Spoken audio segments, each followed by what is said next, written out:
Note,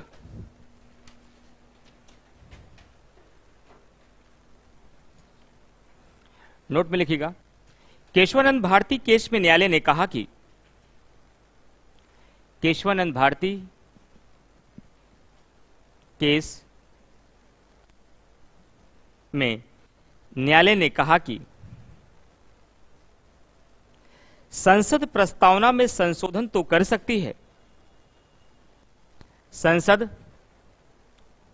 प्रस्तावना में संशोधन तो कर सकती है,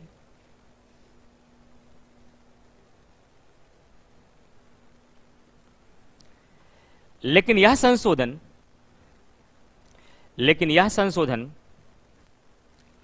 केवल 368 की प्रक्रिया के तहत किया जाएगा, लेकिन यह संशोधन केवल 368 की प्रक्रिया के तहत किया जाएगा, ना कि साधारण बहुमत से, ना कि साधारण बहुमत से, ना कि साधारण बहुमत से। नोट नंबर 2, नोट नंबर 2,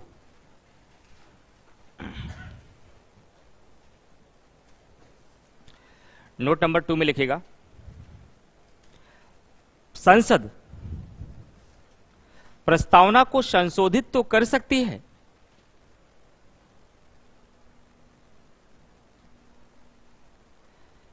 संसद प्रस्तावना को संशोधित तो कर सकती है,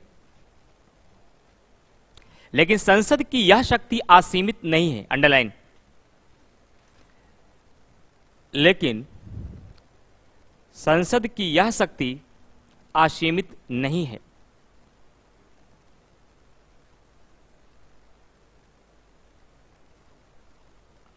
जिसका अर्थ यह हुआ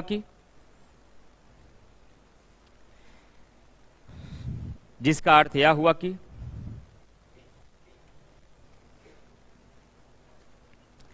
संसद प्रस्तावना के उन हिस्सों को संशोधित नहीं कर सकती, जिसका अर्थ यह हुआ कि संसद प्रस्तावना के उन हिस्सों को संशोधित नहीं कर सकती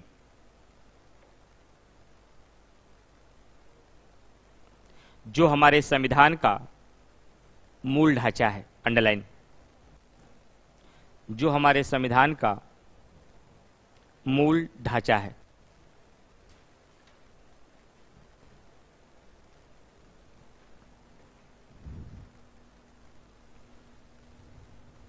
ठीक,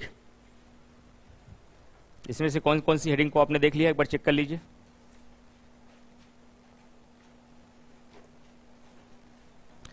प्रस्तावना क्या है, यह हो चुका है। प्रस्तावना का नामकरण, इतिहास, ये भी हो चुका है। प्रस्तावना का संवैधानिक प्रावधान, ये भी हो चुका है। क्या प्रस्तावना संशोधनी है, बेरुबारी केस, केशवानंद भारती केस भी हो चुका है। अब आप हेडिंग बनाइए, प्रस्तावना के तत्व। एक फ्लोचार्ट के तहत अब आपको आगे के टॉपिक हम पढ़ाएंगे। प्रस्तावना के तत्व, प्रस्तावना के तत्व, इसे 3 भागों में बांटिए। इसके महत्वपूर्ण एलिमेंट क्या क्या है। पहला पॉइंट है कि संविधान की शक्ति के स्रोत,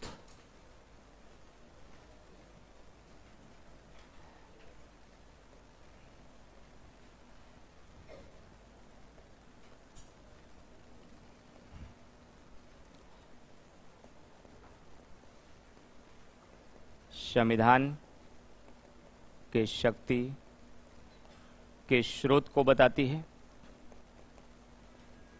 क्या बताती है, अभी हम बताते हैं।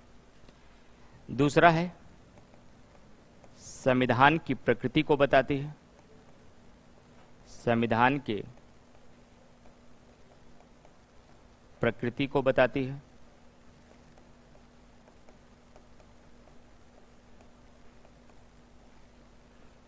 और तीसरा संविधान के उद्देश्य को बताती है।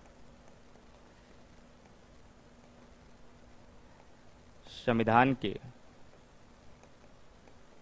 उद्देश्य को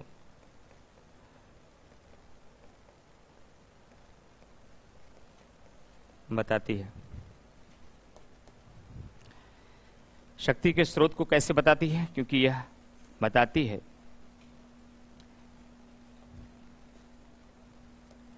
कि हमारी प्रस्तावना की शुरुआत हम भारत के लोग से हुई है, यानी be the people of India, जिसका मतलब हुआ अंतिम शक्ति जनता में निहित है। अंतिम शक्ति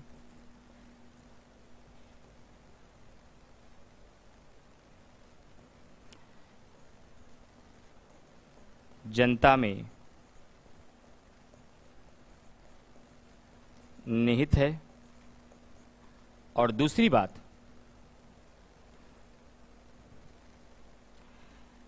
जनता के इच्छा के, भारत की जनता की इच्छा के अनुसार ही भारतीय संविधान का निर्माण किया गया है। भारत के लोगों के इच्छा के अनुसार ही, इच्छा के अनुसार ही संविधान का निर्माण किया गया है। संविधान का निर्माण किया गया है।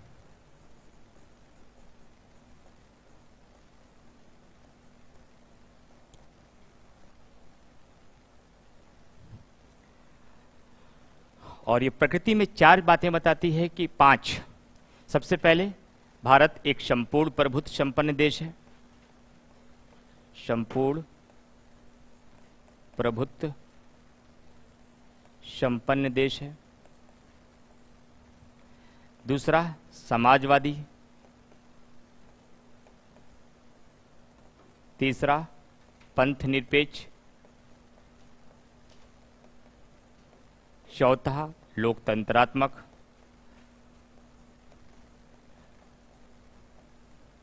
पांचवा, गणराज्य।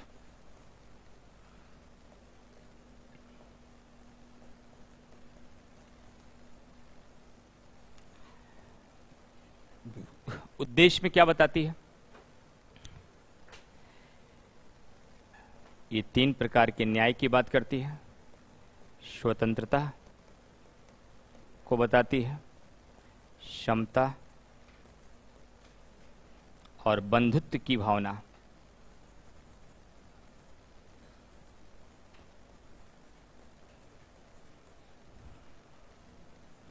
ये संविधान का उद्देश्य है।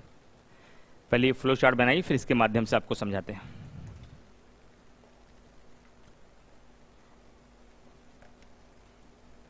कितने बजे तक क्लास चलती है? 2.5 घंटे के आप लोग? मतलब 11:30 से 2 ना?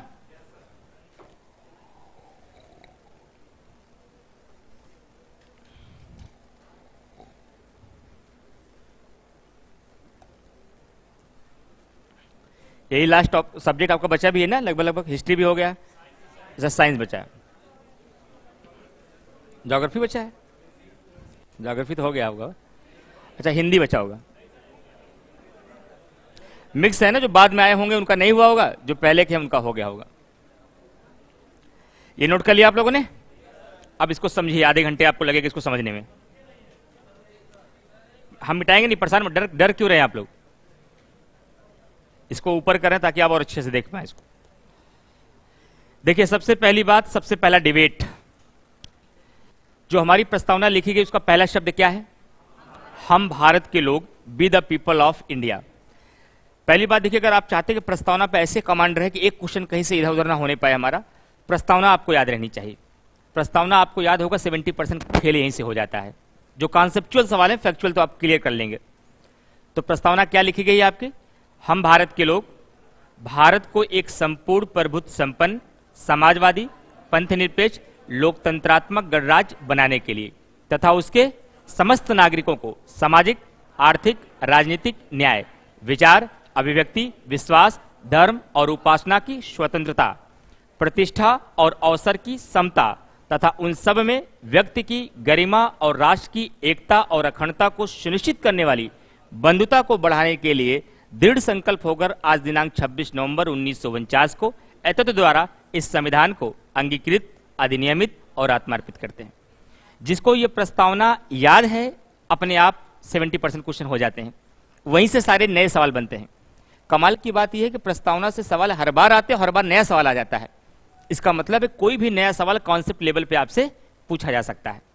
तो रटना इसका मकसद नहीं है, इसको पढ़ने के बाद पहले याद कर लीजिए, और ये सब व्यक्ति को याद करना चाहिए। इसलिए नहीं कि परीक्षा में सवाल आएगा, इसलिए कि देश के जिम्मेदार नागरिक हैं आप, एक पढ़े लिखे व्यक्ति हैं, वैसे भी आपको अपने देश के संविधान की प्रस्तावना याद रहनी चाहिए।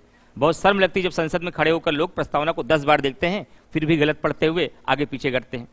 तो आप पढ़े लिखे व्यक्ति हैं, वैसे भी बहुत सारे स्कूलों में, प्राथमिक विद्यालयों में अनिवार्य कर दिया गया है प्रस्तावना को पढ़ना, और मॉक इंटरव्यू में भी अक्सर पूछ लिया जाता है। इस बार हमने 20-25 मॉक में बैठे होंगे तो कम से कम 10 बच्चों से प्रस्तावना पूछा ही पूछा, लेकिन उसमें से एक भी बच्चा कोई कायदे से प्रस्तावना नहीं सुना पाया।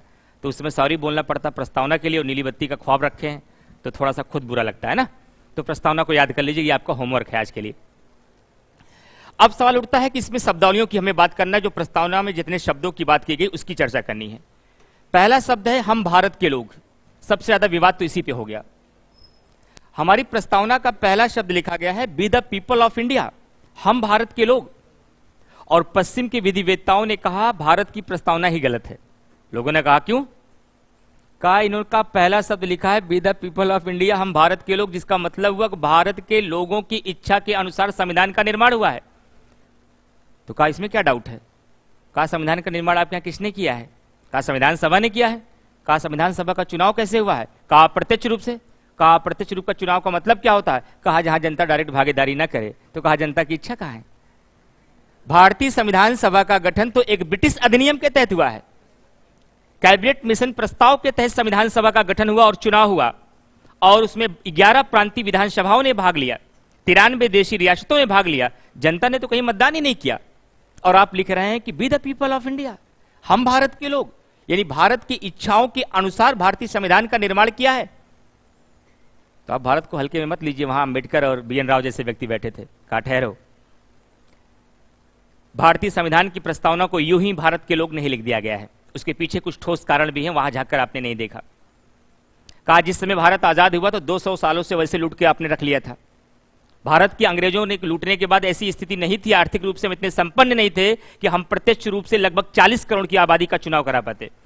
जब भारतीय संविधान सभा का गठन हुआ तो भारत की जनसंख्या 40 करोड़ थी, और उस समय यह संभव नहीं था कि हम प्रत्यक्ष रूप से चुनाव करा पाते। लेकिन हमारे संविधान सभा में आज भी जितने 100 लोग मौजूद हैं, जो भी उसमें शामिल हैं, वो वही लोग हैं जो हमारी राष्ट्रीय आंदोलन के समय हमारे देश के लोगों के बीच सबसे लोकप्रिय थे।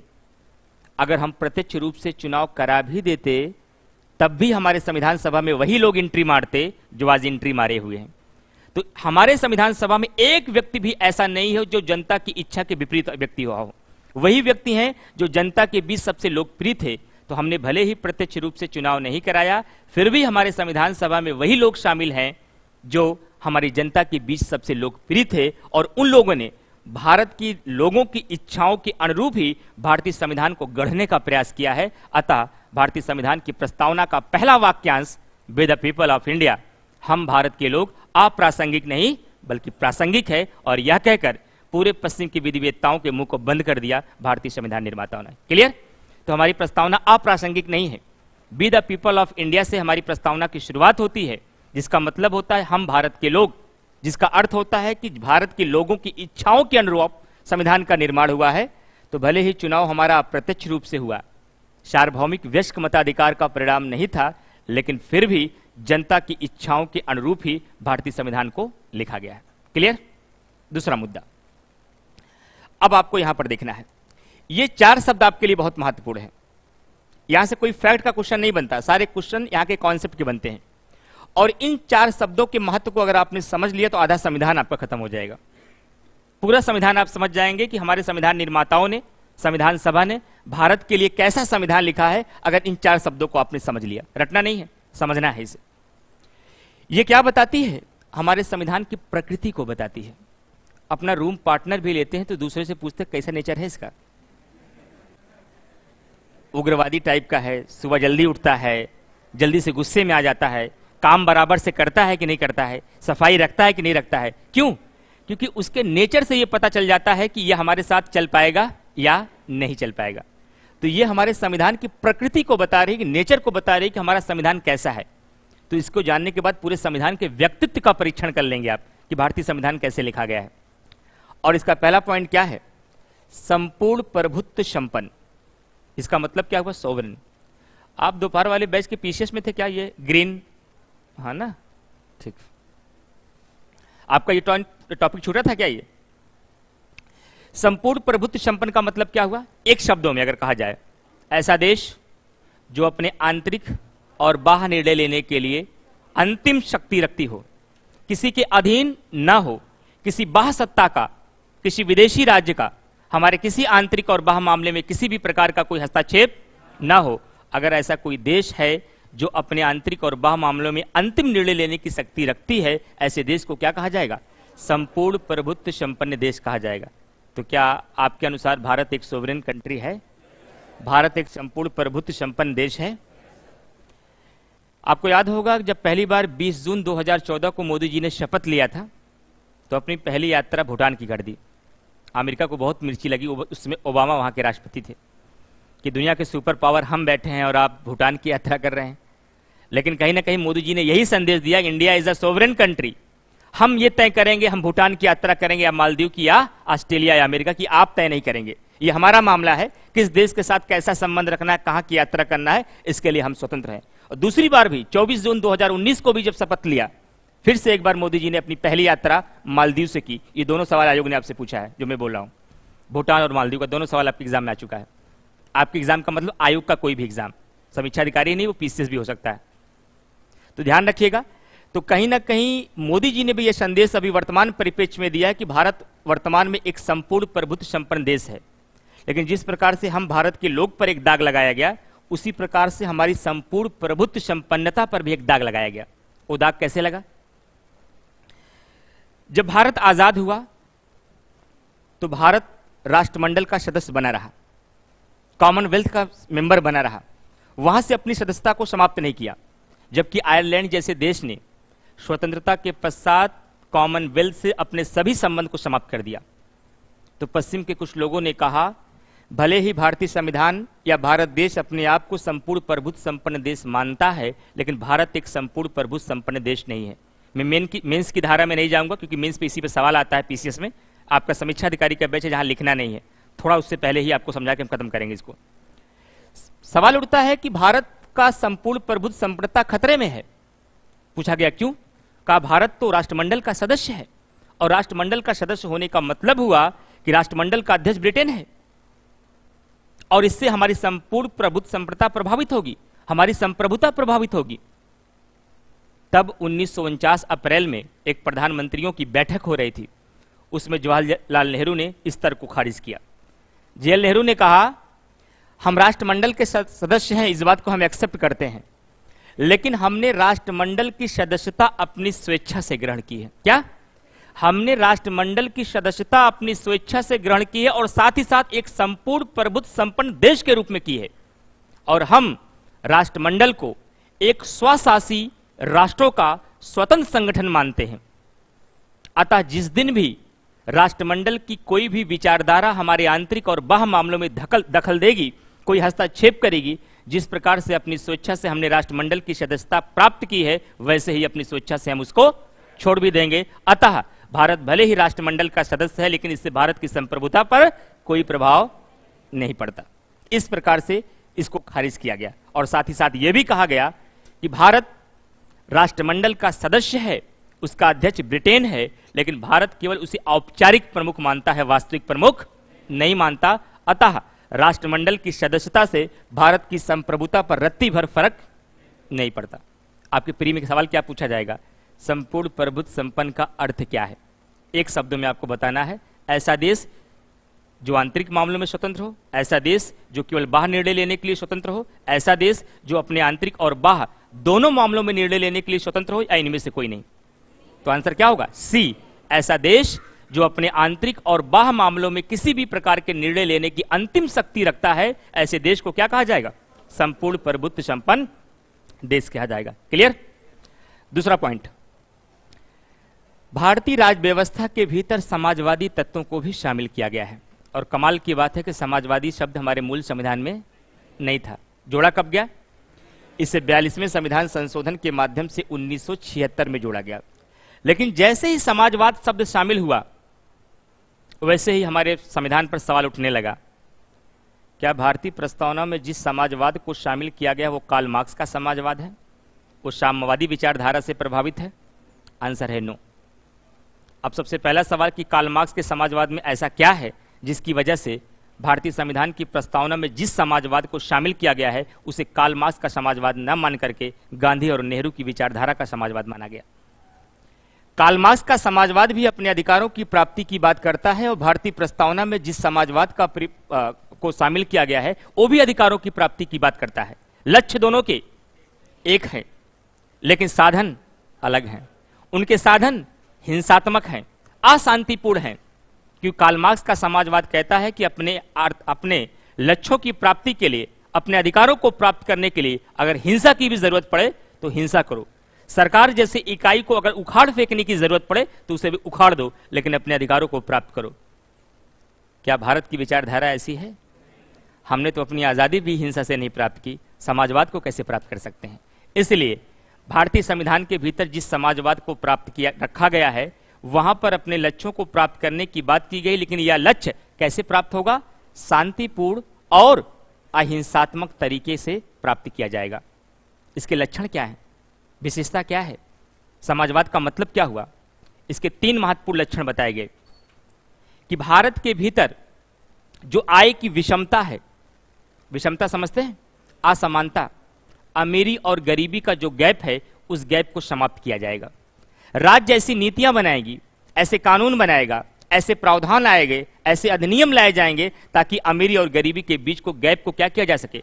समाप्त किया जा सके। लेकिन वो अलग बात है, भुखमरी के सूचकांक में हमारी रैंकिंग 100 के ऊपर रहती है और अरबपतियों की सूची जारी की जाती है तो नवीनतम में 180 प्लस हो गई है। और कुछ दिन पहले मैंने करंट अफेयर में पढ़ाया था, भारत में 166 अरबपति थे। जिस देश के भीतर 166 अरबपति रहते हों, उसी देश के भीतर मिलियनों लोग हर बार भूख से मर जाते हैं, सिर्फ 2 वक्त का खाना नहीं खा पाते हैं। इसका मतलब है कि समय के साथ साथ इस अमीरी और गरीबी का गैप और बढ़ा है, जबकि हमारे समाजवाद के तत्वों में पहले ही शामिल कर लिया गया था कि राज्य को चाहिए कि जो अमीरी और गरीबी का जो गैप है उस गैप को कम किया जाए।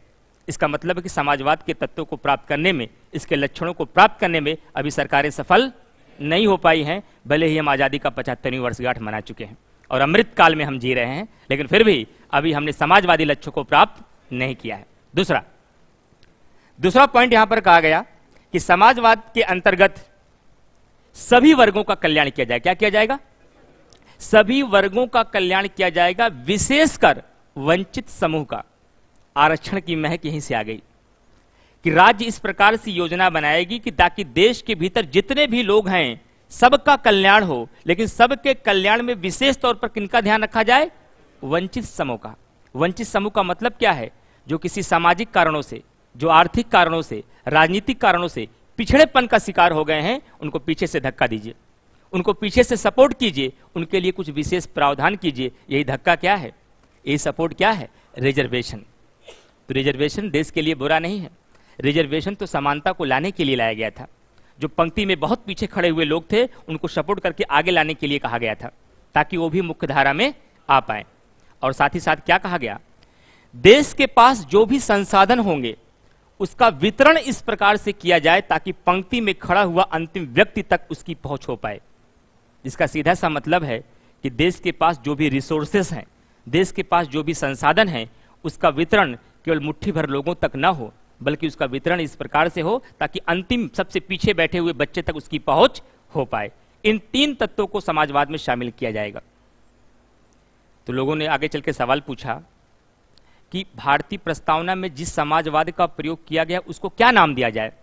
यह सवाल पूछने के लिए लोग न्यायालय के पास पहुंच गए और न्यायालय ने इसका जवाब दिया डीसी नकारा केस में। यह गहरा सवाल है, हल्का सवाल नहीं है, ये ध्यान रखिए, पीसीएस लेवल का क्वेश्चन होगा ये।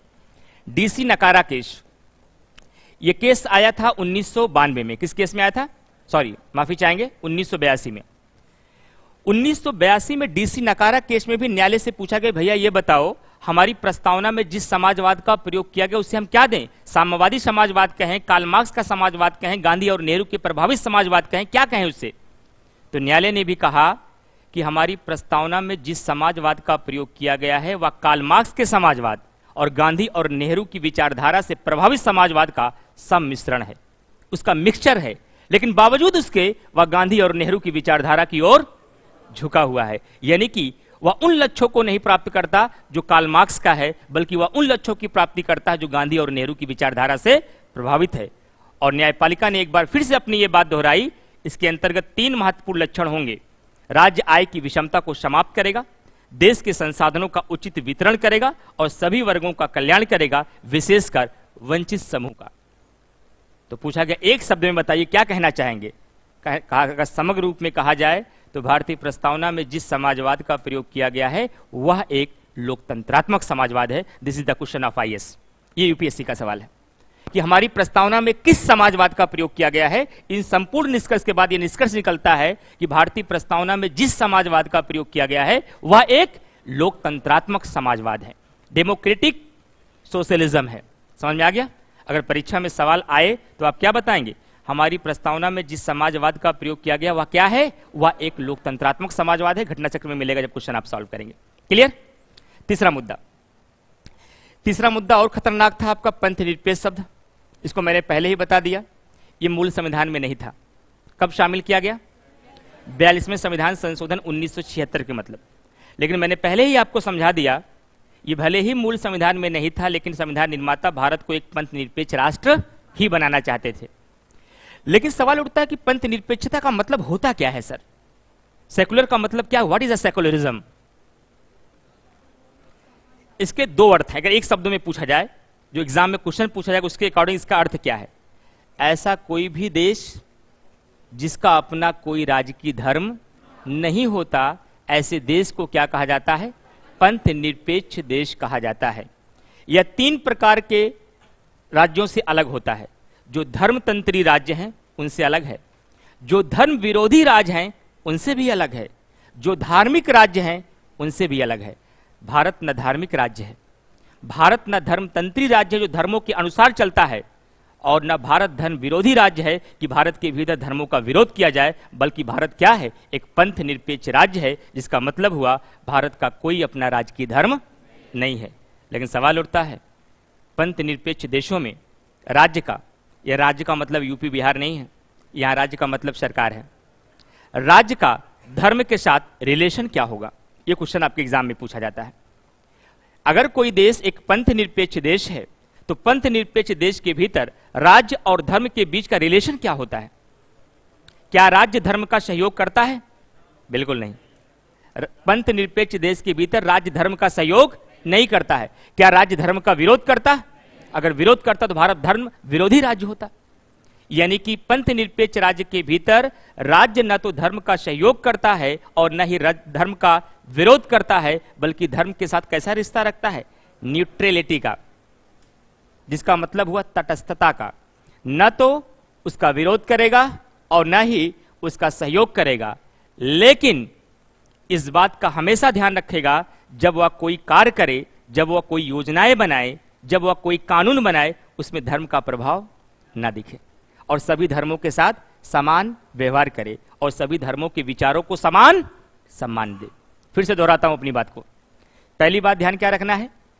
पंथ निरपेक्ष राज्य में राज्य न तो धर्म का सहयोग करता है, न ही धर्म का विरोध करता है, बल्कि धर्म के साथ तटस्थता का, न्यूट्रलिटी का रिलेशन बनाकर रखता है। और धर्मनिरपेक्ष राज्य के भीतर जब राज्य कोई योजनाएं बनाएगा, जब कोई कानून बनाएगा, तो राज्य के कार्यों में धर्म का प्रभाव नहीं होगा और साथ ही साथ अधिकारों के भीतर जो भी धार्मिक स्वतंत्रताएं होंगी, उन धार्मिक स्वतंत्रताओं को सुनिश्चित कराने का प्रयास करेगा। लेकिन भारतीय पंथ निरपेक्षता भी कुछ विशिष्ट प्रकार की है, कुछ विशेष प्रकार की है।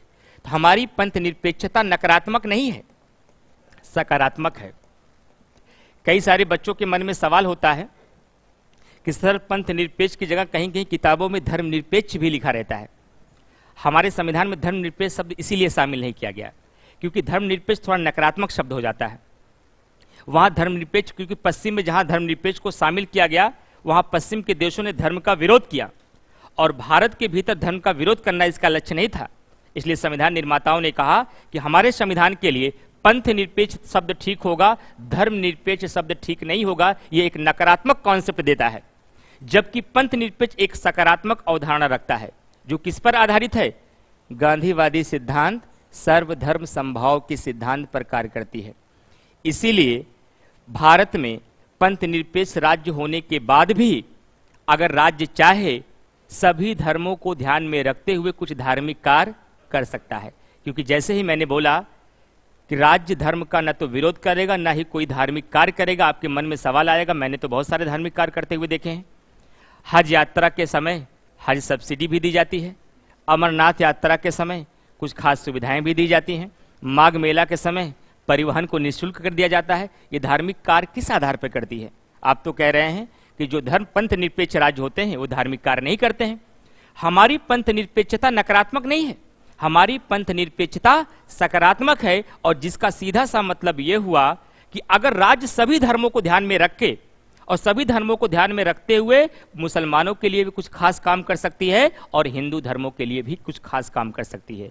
इसीलिए सरकारें मुसलमानों को हज यात्रा के लिए हज सब्सिडी देती हैं और हिंदू धर्मों के लिए अमरनाथ यात्रा के लिए कुछ विशेष सुविधाएं और माघ मेला के समय निःशुल्क परिवहन और वहां पर पंडाल लगाने की व्यवस्थाएं भी करती है। ये किसके तहत करती है? अपनी सकारात्मक पंथ निरपेक्षता के तहत ये राज्य कार्य करती है। ये तीनों पॉइंट क्लियर हो गए। चौथा, लोकतंत्रात्मक व्यवस्था। ये सबसे आसान पॉइंट है, लेकिन जहां तक आपने पढ़ा वहां तक आसान है, गहराई से पढ़ेंगे थोड़ा मुश्किल भी है। ये लोकतंत्र का मतलब होता क्या है? लोक का मतलब है लोग, तंत्र का मतलब है व्यवस्था। लोगों के द्वारा बनाई गई व्यवस्था को लोकतंत्र कहा जाए। खत्म बात, रटना नहीं है। What is democracy? कोई पूछे कि लोकतंत्र है क्या, तो ये लोगों का तंत्र है। लोगों से बनाया हुआ जो तंत्र है उस तंत्र की व्यवस्था को जहां पर लागू किया जाता है उसी को क्या कहा जाता है? लोकतंत्र या डेमोक्रेसी कहा जाता है। लेकिन आपने कक्षा 6 से केवल एक ही कथन रटा है, to the people, by the people and for the people. जनता का, जनता के द्वारा, जनता के लिए शासन, यही लोकतंत्र है। इसमें कई बार आप किताबों के द्वारा, बहुत सारे टीचर्स के द्वारा आप एक शब्द को बड़ी आसानी से पढ़ते हैं, ऐसी शासन प्रणाली, ऐसी शासन प्रणाली जहां पर अंतिम शक्ति किसके पास हो? जनता के पास हो, वहां पर लोकतंत्र होता है। इसका मतलब यह हुआ जहां पर जनता मतदान करती है वहां लोकतंत्र है। अभी अमेरिका में तीसरी बार राष्ट्रपति बने हैं, उनका नाम है सी जिनपिंग। सॉरी, चीन में तीसरी बार राष्ट्रपति बने हैं। ये कौन, क्या नाम है इनका? सी जिनपिंग। और वहां पर प्रतिद्वंदी कोई नहीं था और लोगों ने मतदान दिया, और मतदान देने के आधार पर आप लोकतंत्र मानते तो चाइना में भी शानदार लोकतंत्र है। लेकिन क्या लोगों के पास विकल्प था? नहीं था। इसलिए ध्यान रखिएगा, आज वर्तमान परिस्थिति में दुनिया का हर देश अपने आप को लोकतंत्रात्मक देश होने का दावा करता है, लेकिन कोई भी देश कितनी मात्रा में लोकतंत्र वहां पर है, वहां पर कई चश्मे लगाकर देखने पड़ेंगे, तब आपको समझ में आएगा इस देश में कितनी मात्रा में लोकतंत्र व्यवस्था है। भारत में भी अगर आपको देखना है, अक्सर लगातार सवाल उठाए जा रहे हैं लोकतंत्र खतरे में है। कौन सा मुद्दा, हिस्सा खतरे में आया, जिसकी वजह से अभी ब्रिटेन में भी कहा गया, राहुल गांधी जी के बारे भी मुद्दा उठाया गया कि भारत में लोकतंत्र खतरे में है। विपक्ष लगातार सवाल उठा रहा है कि लोकतंत्र खतरे में है। क्या वोट देने का मौका नहीं मिल रहा? क्या आपको वोट देने का तो मौका मिल रहा है, तो लोकतंत्र खतरे में कहां से आ गया? इसका मतलब है कि किसी भी देश के भीतर लोकतंत्र की पहचान करने के लिए एकमात्र कसौटी नहीं है कि जनता वोट करे, उसके लिए कुछ और भी कसौटियां हैं। कसौटी समझते हैं? मानक, पैरामीटर्स। अब आपको समझना है कि लोकतंत्र की क्या क्या कसौटियां होती हैं। जरा ध्यान से सुन लीजिए इसको। फिलहाल इतनी गहराई से आपको जानना नहीं, लेकिन जानेंगे थोड़ा सा आपको कंफ्यूजन नहीं होगा क्वेश्चनों में। लोकतंत्र का पहला मतलब होता है कि अंतिम शक्ति किसके पास हो? जनता के पास हो। और दूसरा मतलब होता है कि जनता के पास अपने शासकों का चुनाव करने की शक्ति होनी चाहिए और जनता के पास पर्याप्त विकल्प होना चाहिए। ऐसा ना हो कि चीन की तरह कोई प्रतिद्वंदी ही नहीं है, एक ही व्यक्ति है, उसी तानाशाह को आपको मतदान करना है, कोई दूसरा व्यक्ति नहीं है। अगर ऐसा है तो लोकतंत्र नहीं है। आपको वोट देने का मौका मिल रहा है, फिर भी अगर आपके पास विकल्प नहीं है तो कोई मतलब नहीं है लोकतंत्र का। चौथा मतलब, चुनावी प्रक्रिया स्वतंत्र व निष्पक्ष होनी चाहिए और साथ ही साथ लोकतंत्रात्मक व्यवस्था के भीतर विपक्ष को सकारात्मक आलोचना करने की पूरी आजादी होनी चाहिए। क्या? सकारात्मक शब्द पर ध्यान दीजिएगा, नकारात्मक नहीं, सकारात्मक। अभी एक व्यक्ति है, आप उनको बुरी छवि के लिए जानते होंगे, लेकिन हर व्यक्ति में कुछ न कुछ अच्छाइयां भी होती हैं, कुछ न कुछ कमियां भी होती हैं। राजा भैया का नाम तो सुना ही होगा आप लोगों ने। प्रतापगढ़ के कुंडा क्षेत्र से वो विधायक हैं, जनसत्ता पार्टी के राष्ट्रीय अध्यक्ष भी हैं उस पार्टी के। और उन्होंने विधानसभा में एक बात बोली, एक कथन बोला, बड़ा शानदार कथन था उनका, कि वर्तमान की सरकारें इतनी बुरी भी नहीं हैं जितना विपक्ष कहता है, और सरकारें उतनी अच्छी भी नहीं हैं जितना सत्ता पक्ष मानता है। तो इसीलिए ध्यान रखिएगा कि किसी भी लोकतंत्रात्मक व्यवस्था के भीतर अगर सकारात्मक आलोचना करने की शक्ति विपक्ष के पास नहीं है, इसका मतलब है लोकतंत्र फिर खतरे में है। इसका मतलब है कि किसी भी देश के भीतर लोकतंत्र व्यवस्था होने के लिए 4-5 आयाम है जो महत्वपूर्ण है, कि अंतिम शक्ति जनता के पास हो, जनता अपने शासकों का चुनाव कर पाए, जनता के पास पर्याप्त विकल्प हो, चुनावी प्रक्रिया स्वतंत्र और निष्पक्ष होनी चाहिए, और विपक्ष के पास सकारात्मक आलोचना करने के पूरे अवसर होने चाहिए। बहुत बड़े एग्जाम्पल पे समझाऊंगा तो नहीं समझ पाएंगे आपको ऐसे एग्जाम्पल पे समझाता हूं जिसमें आपकी दिलचस्पी हो। ग्राम प्रधानी का चुनाव है, आपकी दिलचस्पी होगी इसमें। अब इसको ग्राम प्रधानी के चुनाव को समझिए, तब आपको लोकतंत्र समझ में आएगा। ग्राम प्रधानी के चुनाव में आप देखते हैं कि अंतिम शक्ति किसके पास है? जनता के पास है। चलिए, यहां से तो दिख रहा है कि आपको यहां पर लोकतंत्र है, लेकिन अगर जनता के पास शासकों का चुनाव करने की पूरी आजादी हो कि हम किसका चुनाव करेंगे ये हमारी इच्छा होगी, किसी दूसरे की नहीं, तो लोकतंत्र है। अगर किसी भी प्रकार का कोई दबाव और कोई हस्तक्षेप है तो लोकतंत्र खतरे में है। क्या ग्रामीण परिवेश में पोलिंग बूथ पे कभी ऐसी समस्याएं आई हैं कि बिरजू लाइन के लिए लगा हो, पीछे ठाकुर साहब ने एक आदमी लगा दिया हो कि मतदान उसाते हुए कुशान पे नहीं बल्कि किताब पर पढ़ना चाहिए? ऐसी स्थितियां देखने को आपको मिलती हैं। वह व्यक्ति अंदर से देना किसी और को चाह रहा है। व्यवस्था में गुप्त मतदान प्रणाली है कि बैलेट पेपर में जब अपनी पर्ची आप डालेंगे तो कोई देखा नहीं सकता है, लेकिन पीछे एक आदमी लगा हुआ, दिखा के लगाओ मोहर। इसका मतलब है कि जहां वो मतदान करना चाह रहा था वहां कर नहीं पाया। इसका मतलब यह हुआ कि अपने शासकों का चुनाव करने में वह स्वतंत्र। निष्कर्ष, लोकतंत्र खतरे में। तीसरा बिंदु, जब कभी भी चुनाव प्रक्रिया हो रही हो, प्रत्येक लोगों के पास पर्याप्त विकल्प हो कि हम किसका चुनाव करें। कहीं ऐसा ना हो कि उसको मजबूरी में एक ही व्यक्ति है, उसी को वोट देना है। क्या कभी ऐसा तो नहीं होता है कि बड़ी मेहनत के बाद गांव में अपने सभी सुख दुख में जाकर के कोई एक समान सा पिछड़ा तबके का व्यक्ति, राम खिलावन नाम जिसका हो, उसने मन बना लिया कि इस बार हम भी प्रधानी का चुनाव लड़ेंगे, और जैसे ही नामांकन के लिए पर्चा भरा गया और गांव के ठाकुर साहब या पंडित जी या खान साहब, तीनों वर्गों को एक साथ कह रहे आप मुझे किसी जाति का धोधक न मान पाए, इसलिए ये तीन शक्तिशाली वर्ग चौराहे पर अगर बैठ करके पता चल जाए कि राम खिलावन चुनाव में खड़ा हुआ है, संदेश पहुंच जाता है, पर बड़े हो गए हैं, तुम्हारे पर लग गए हैं, उड़ने लगे हो। कहा नहीं बाबू साहब, ऐसा कहाँ है, हम तो आपका प्रचार प्रसार कर रहे हैं। उसका नामांकन का पर्चा भरना कैंसिल, जबकि उसकी इच्छा थी चुनाव में लड़ने के लिए, और उसके पास अधिकार भी है कि लोकतंत्रात्मक व्यवस्था के भीतर वो भी चुनाव में खड़ा हो, और लोग उसको समर्थन करते हैं तो वह शासन करे। लेकिन वह चाहता है चुनाव लड़ना, लेकिन गांव के अन्य शक्तिशाली लोग उसको क्या कर दिए, बैठा दिए, और कुछ शक्तिशाली लोग ही केवल खड़े हो गए। अब लोगों के पास विकल्प ही नहीं है, इनको चुनो या इनको चुनो, जिसे भी चुनो खतरा हर जगह है। इसका मतलब है कि विकल्प का अभाव है। निष्कर्ष क्या निकला? लोकतंत्र खतरे में है। अब बड़े चुनाव में आइए। चुनावी प्रक्रिया स्वतंत्र और निष्पक्ष होनी चाहिए।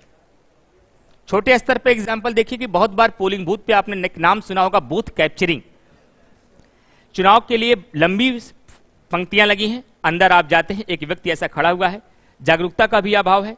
आप वहां महिलाएं अंदर पहुंची, वो कहा ठीक है पर्ची लेके आई, मोहर लगाना है। मोहर उसको जहां लगाना वहीं लगा दिया, जिसको लगाना था उसको पता ही नहीं लगाया कहां पर गया, वो बाहर चला गया।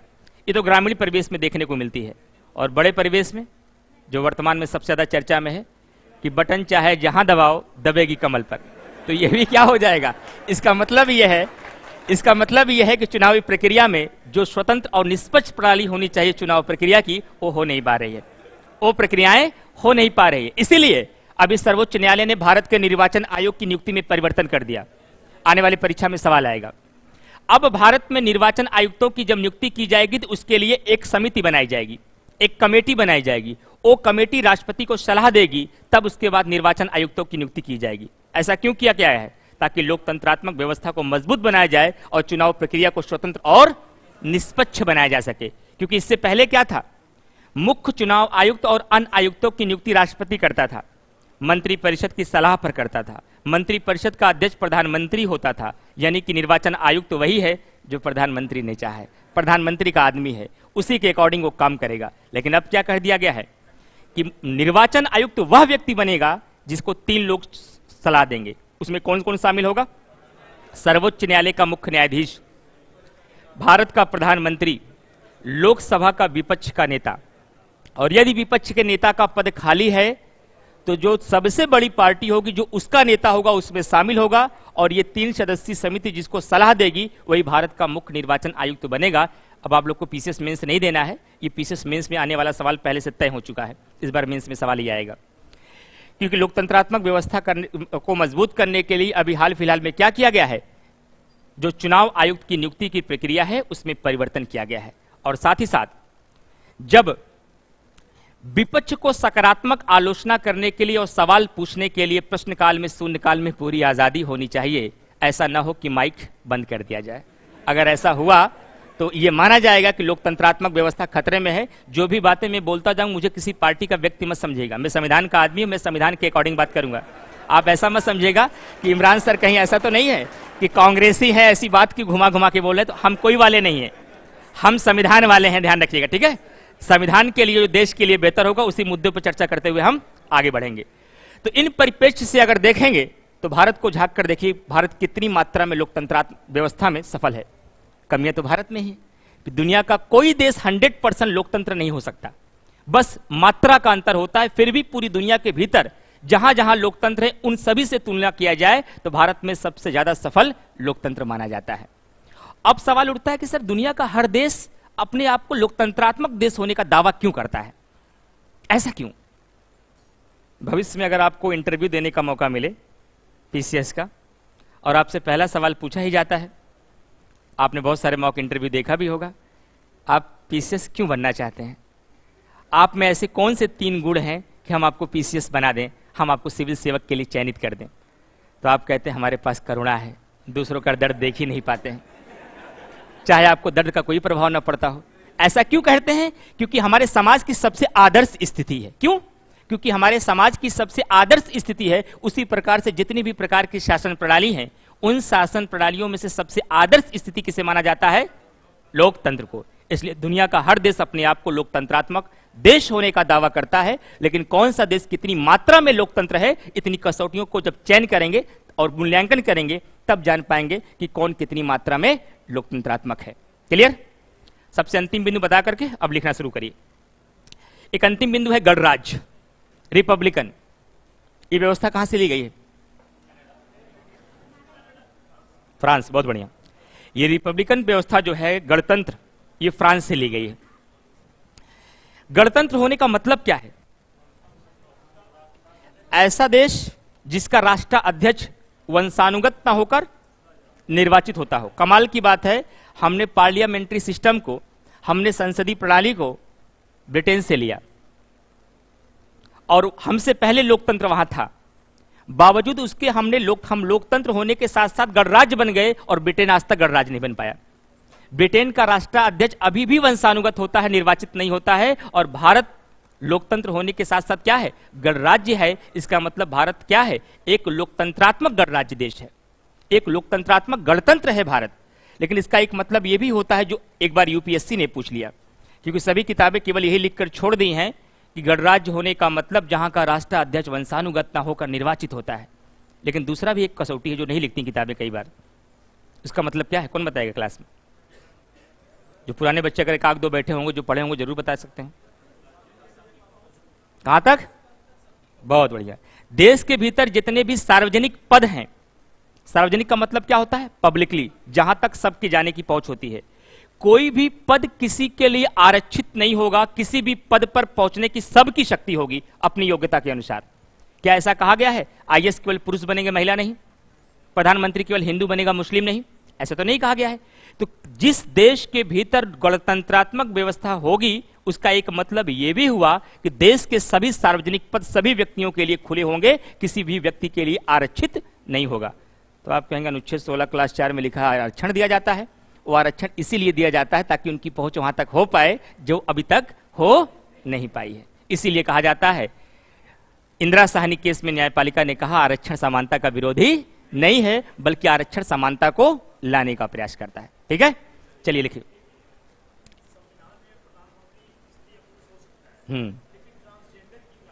नहीं कही, कहीं नहीं कही, ये नहीं कहा गया, अभी कहा ही नहीं गया। भविष्य में आएगा तो न्यायालय को निर्णय दे देगी, जैसे समलैंगिकता विवाह पर निर्णय दे दिया, इस पर भी दे देगी। चलिए लिखना प्रारंभ करिए भाई।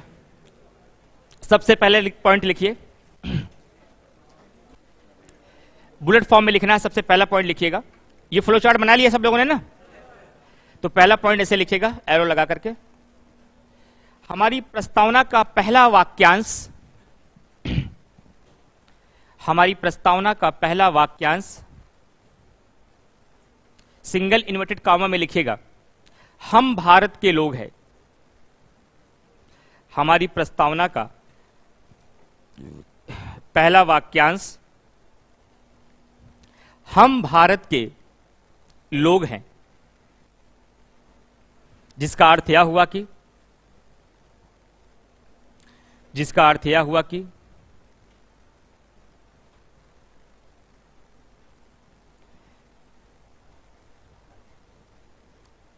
जिसका अर्थ यह हुआ कि भारतीय संविधान का निर्माण, जिसका अर्थ यह हुआ कि भारतीय संविधान का निर्माण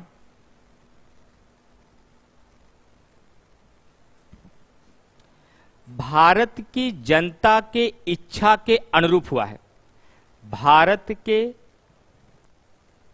जनता के इच्छा के अनुरूप हुआ है और यही भारत की जनता ही और यही भारत की जनता ही संविधान के शक्ति का स्रोत भी है। यही भारत की जनता भी संविधान के शक्ति का स्रोत भी है। Paragraph change.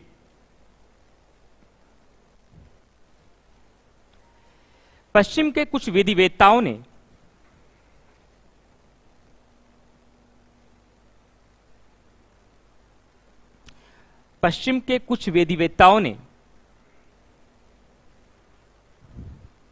भारतीय संविधान की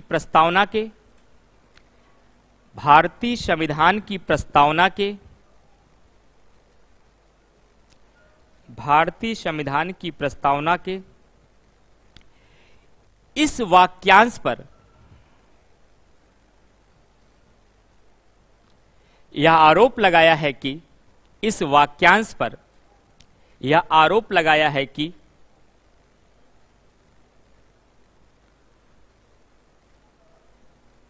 भारतीय संविधान का निर्माण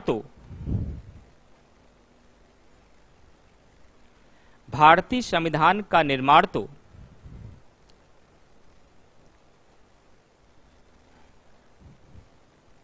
एक ब्रिटिश अधिनियम के माध्यम से हुआ है। एक ब्रिटिश अधिनियम के माध्यम से हुआ है। एक ब्रिटिश अधिनियम के माध्यम से हुआ है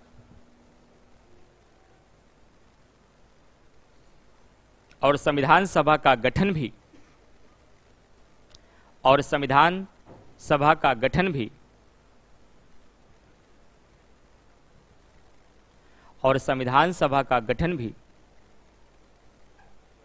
अप्रत्यक्ष चुनाव का परिणाम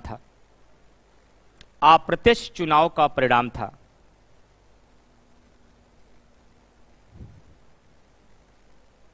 अतः यह वाक्यांश अप्रासंगिक है। अतः यह वाक्यांश अप्रासंगिक है। अप्रासंगिक है।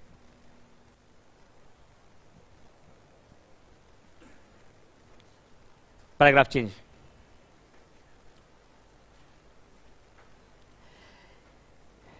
भारतीय संविधान निर्माताओं ने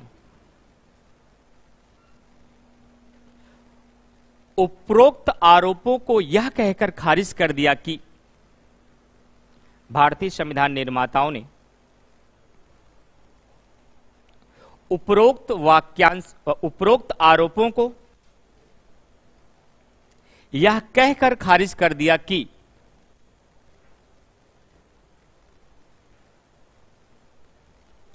जब संविधान सभा का गठन किया गया,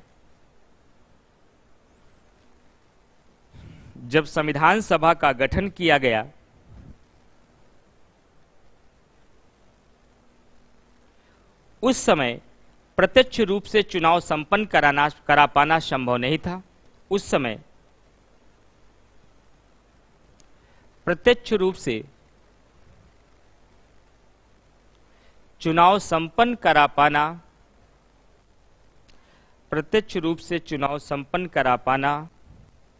संभव नहीं था। और साथ ही भले ही संविधान सभा का चुनाव अप्रत्यक्ष रूप से किया गया, भले ही संविधान सभा का चुनाव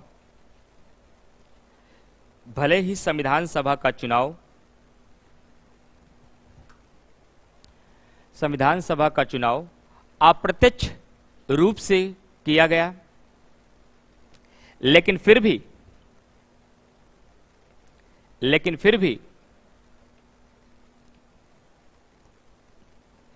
संविधान सभा में वही लोग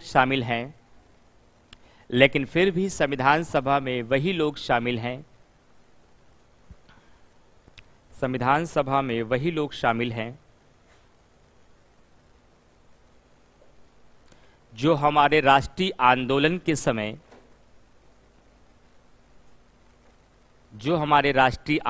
के समय जनता के बीच सबसे लोकप्रिय थे।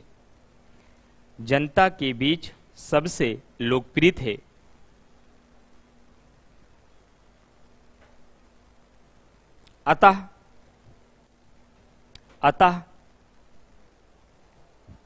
यदि प्रत्यक्ष रूप से चुनाव करा भी लिया जाता,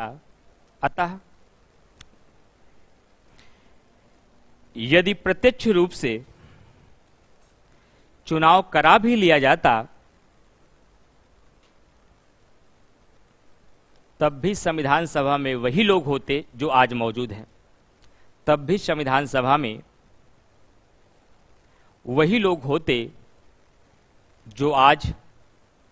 मौजूद हैं।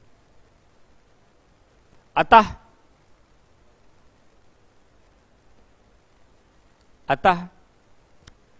भारतीय संविधान की प्रस्तावना का वाक्यांश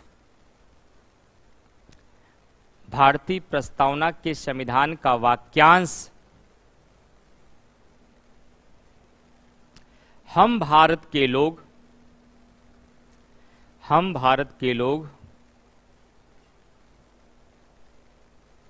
प्रासंगिक है। भारतीय प्रस्तावना का वाक्यांश सिंगल इन्वर्टेड कॉमा में लिखेगा, हम भारत के लोग प्रासंगिक है।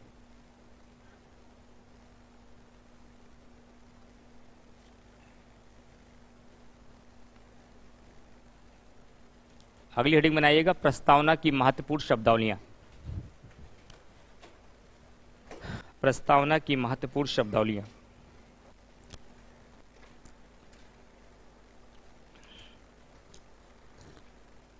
इतना छोटा छोटा क्यों लिखती हैं आप भाई, और बड़ा बड़ा लिखिए। पूरी कॉपी का यूज क्यों नहीं कर रहे हैं आप? जैसे आपने इसको स्कैन करके एकदम छोटा कर दिया, और बड़ा बड़ा लिखिए। स्पीड को ठीक ठाक मेंटेन कर लीजिए, क्योंकि आपको मेंस भी देना है, 3 निबंध भी लिखना है 120 मिनट में। तो आपकी लेखन शैली ठीक ठाक होनी चाहिए। और ये भी तो नहीं है कि जीवन का अंतिम लक्ष्य ही समीक्षाधिकारी है।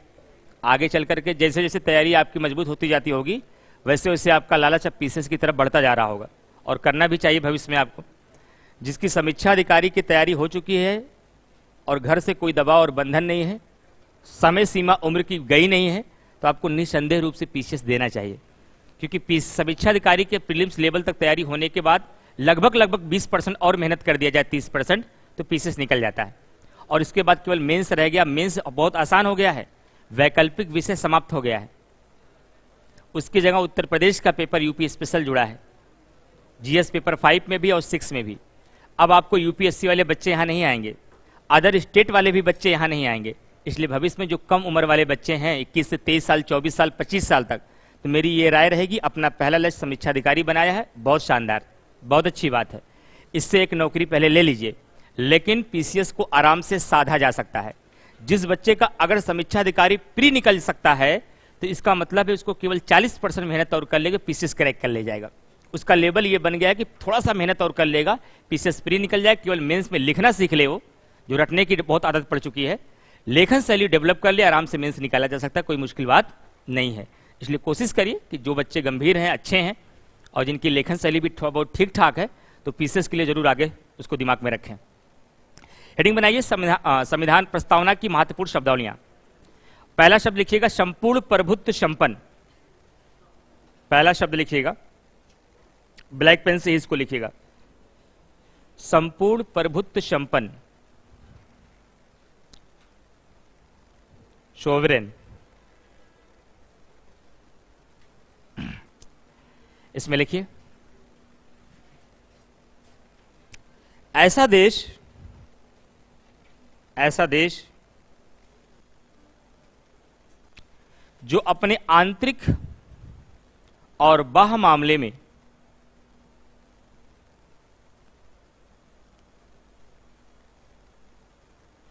कोई भी निर्णय लेने की सर्वोच्च शक्ति रखता है,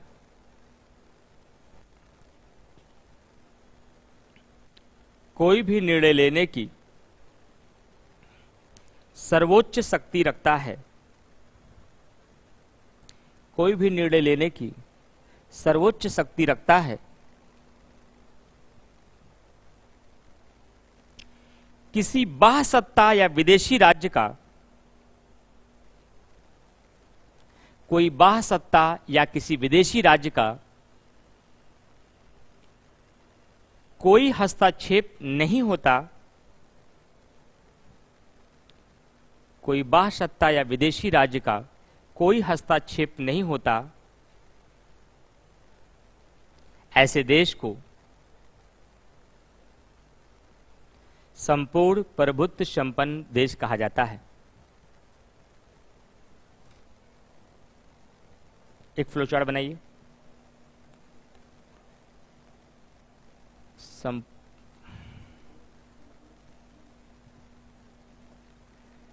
संपूर्ण प्रभुत्व संपन्न।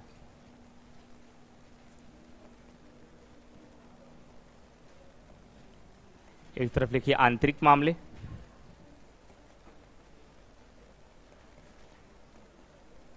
आंतरिक मामले, और दूसरी तरफ लिखिए बाह्य मामले।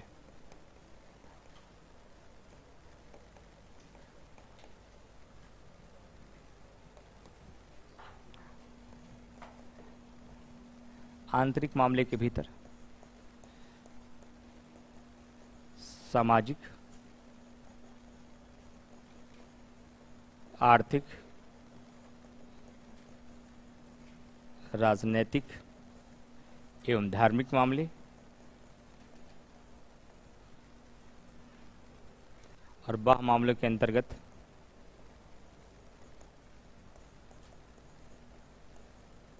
युद्ध, संधि या समझौता,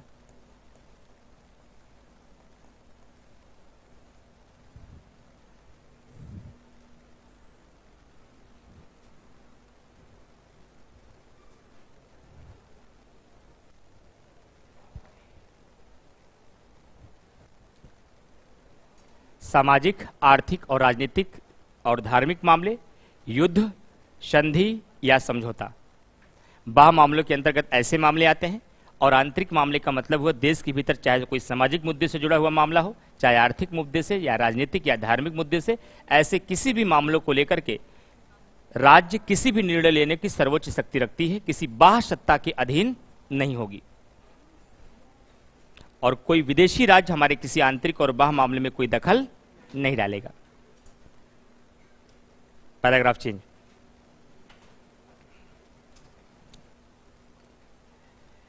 देखिए, आजादी के बाद भारत राष्ट्रमंडल का सदस्य बना रहा। आजादी के बाद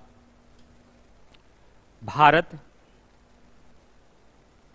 राष्ट्रमंडल का सदस्य बना रहा।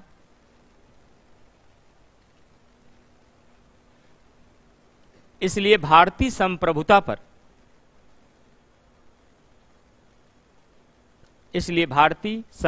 पर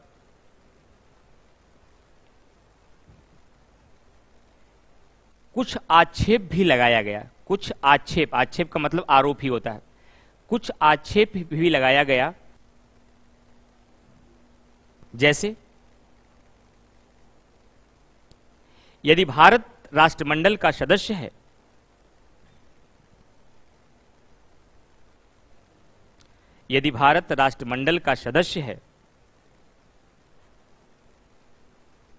तो कहीं ना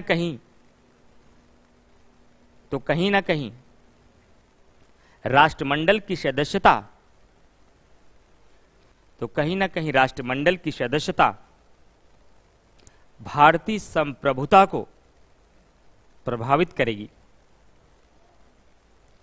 कहीं ना कहीं राष्ट्रमंडल की सदस्यता भारतीय संप्रभुता को प्रभावित करेगी। Paragraph change. लेकिन अप्रैल 1949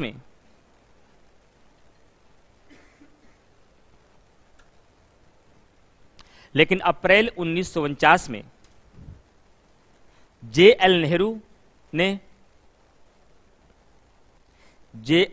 ने प्रधानमंत्रियों की बैठक में यह कहकर इस तर्क को खारिज कर दिया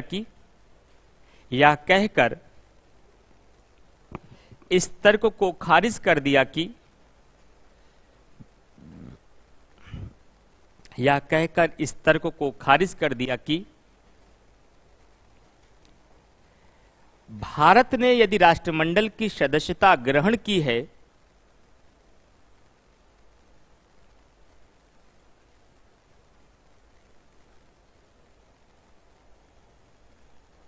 तो एक संपूर्ण प्रभुत्व संपन्न देश के रूप में की है। भारत ने यदि राष्ट्रमंडल की सदस्यता ग्रहण की है तो एक संपूर्ण प्रभुत्व संपन्न देश के रूप में की है और अपनी स्वेच्छा से की है और अपनी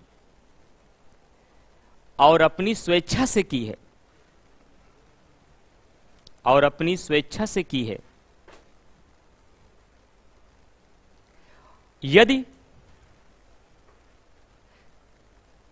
यदि राष्ट्रमंडल की सदस्यता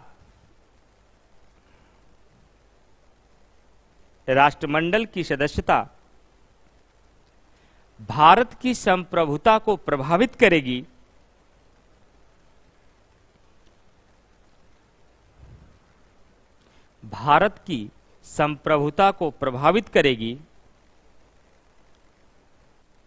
तो भारत ने जिस प्रकार से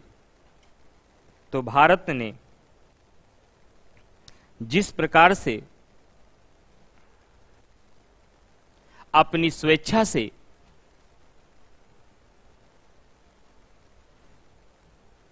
राष्ट्रमंडल की सदस्यता ग्रहण की है, अपनी स्वेच्छा से राष्ट्रमंडल की सदस्यता ग्रहण की है, उसी प्रकार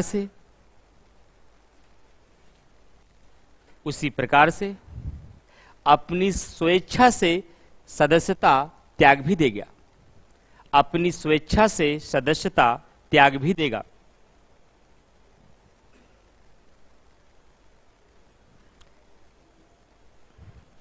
अपनी स्वेच्छा से सदस्यता त्याग भी देगा। अतः राष्ट्रमंडल की सदस्यता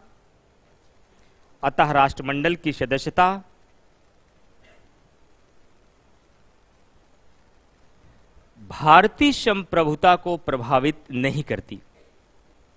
अतः राष्ट्रमंडल की सदस्यता भारतीय संप्रभुता को प्रभावित नहीं करती।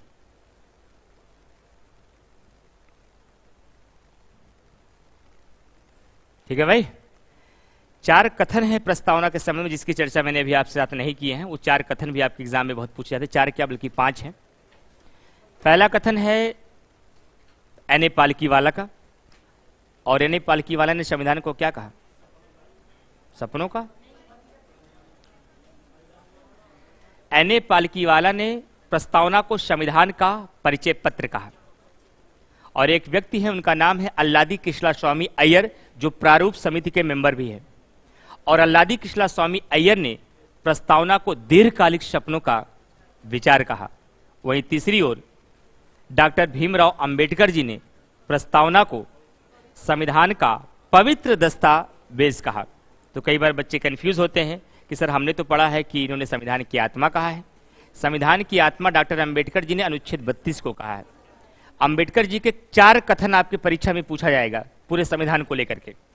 पहला, अंबेडकर जी ने प्रस्तावना को पवित्र दस्तावेज कहा, अनुच्छेद 32 को संविधान की आत्मा कहा, और राष्ट्रपति शासन को, बोलिए नहीं आता, डेड लेटर या मृत पत्र की संज्ञा दी। और सीएजी के पद को सभी संवैधानिक पदों में से सबसे महत्वपूर्ण पदों की संज्ञा दी। एक साथ चारों याद रखिएगा। प्रस्तावना को पवित्र दस्तावेज, अनुच्छेद 32 को संविधान की आत्मा, राष्ट्रपति शासन को डेड लेटर, और सीएजी के पद को सबसे महत्वपूर्ण पद। एक शासन प्रणाली को लेकर इनका स्टेटमेंट पूछा जाता है। अंबेडकर जी ने ही कहा था भारतीय शासन प्रणाली या भारतीय संविधान को संघात्मक संविधान के तंग ढांचे में नहीं ढाला गया। ये 5 स्टेटमेंट मैं कल लिखा दूंगा एक ही जगह, जो आपके इनके अंबेडकर जी के पूछे जाएंगे।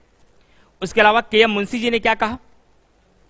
के.एम. मुंशी जी ने प्रस्तावना को संविधान की जन्म कुंडली कहा। क्या कहा?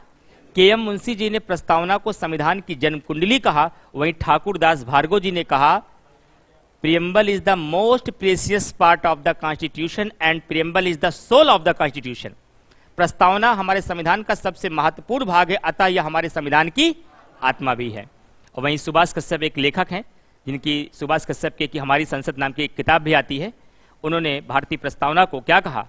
अगर संविधान शरीर है तो प्रस्तावना उसकी आत्मा है। ये 5 स्टेटमेंट भी पूछे जाते हैं, जो कल आपको लिखाया जाएगा, और इसके आगे की चर्चा कल करेंगे। लेकिन पहले एक बार जो आपने पढ़ा वो बोल के जाएंगे आप। सबसे पहले आज मैंने 4 बिंदुओं पर चर्चा कर दिया है। प्रस्तावना क्या है, प्रस्तावना का संवैधानिक प्रावधान, और प्रस्तावना का इतिहास, और साथ ही साथ इसकी महत्वपूर्ण शब्दावलियों में 2 शब्दावलियों की बात की है। तो सबसे पहले आपको बताइएगा कि प्रस्तावना का किसका परिणाम है? उद्देश्य प्रस्ताव का। उद्देश्य प्रस्ताव कब प्रस्तुत किया गया? 13 दिसंबर 1946 को। और इसे कब स्वीकार किया गया? 22 जनवरी 1947 को इसको स्वीकार कर लिया गया। ये प्रस्तावना का विचार कहां से लिया गया? और प्रस्तावना में जिस भाषा का प्रयोग किया गया वो कहां से लिया गया? और 3 प्रकार के न्याय रूस से। और स्वतंत्रता, समता और बंधुत्व के आदर्श। प्रस्तावना में न्याय कितने प्रकार के हैं? सामाजिक, आर्थिक और राजनीतिक। कितने प्रकार की स्वतंत्रता? 5। विचार, अभिव्यक्ति, विश्वास, धर्म और उपासना। कितने प्रकार की क्षमता? 2। प्रतिष्ठा और अवसर। और कितने प्रकार के बंधुत्व की भावना? 1 प्रकार की बंधुत्व की भावना भी है।